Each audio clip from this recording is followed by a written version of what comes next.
Versailles, dawn chills the tapestries and gilded woodwork. It is October 6th, 1789.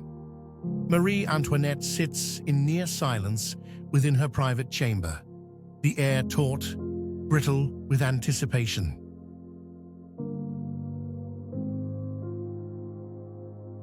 Her lady-in-waiting enters with practiced hesitance, arms full of fine linen and silk.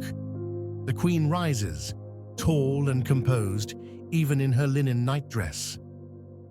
She allows herself a single, long breath as her attendants glide forward. A ritual so practiced, it's almost reverent. Diamond-pinned slippers appear at her feet. Silk stockings are gently eased up pale calves.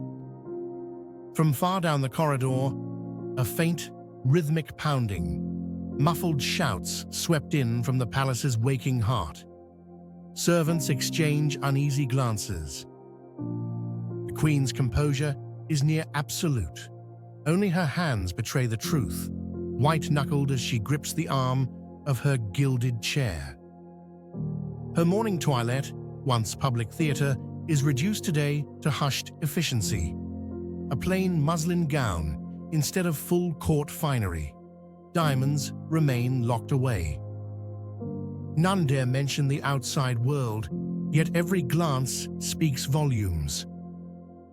A silver brush stumbles through gleaming hair as a distant window is slammed shut against the noise. Marie Antoinette turns to the mirror, eyes searching her own reflection, unflinching, regal, yet rimmed with sleepless dread. She lifts her chin as the last pearl earring is fastened, the gesture steeped in weary defiance. The shouting grows louder, boots thundering on marble somewhere far below. The queen's gaze never wavers, but her breath catches a single, fragile pause. As the chamber doors tremble on their hinges, the sounds of the crowd rise, inescapable and near.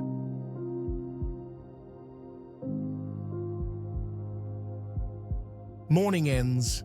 The fate of Versailles is at the door.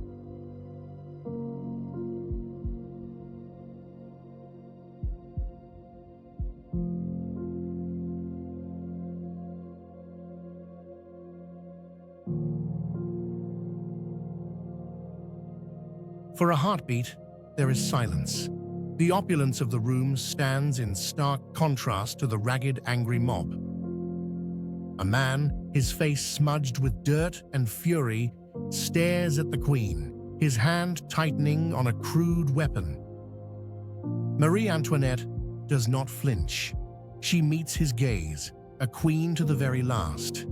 In that moment of shared stillness, centuries of absolute monarchy hang in the balance. The moment breaks.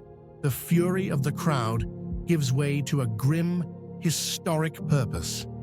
There will be no single act of violence here, but the cold, methodical dismantling of a world. She takes a single step, and then another.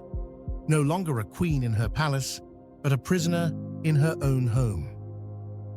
The Queen of France walks toward an unknown future, leaving the gilded cage of Versailles behind forever. The revolution has come. Stripped of her finery, but not her dignity, Marie Antoinette is led from the palace. The crowd, a sea of faces, watches her every move. She does not look back at the home she will never see again. The door to the carriage closes, and with it, a chapter of history. The Ancien Regime is over. The carriage rattles away, carrying the last Queen of France toward her final, grim destiny in Paris. Behind her, the Golden Palace stands empty, a silent monument to a fallen monarchy and the dawn of a new, uncertain age.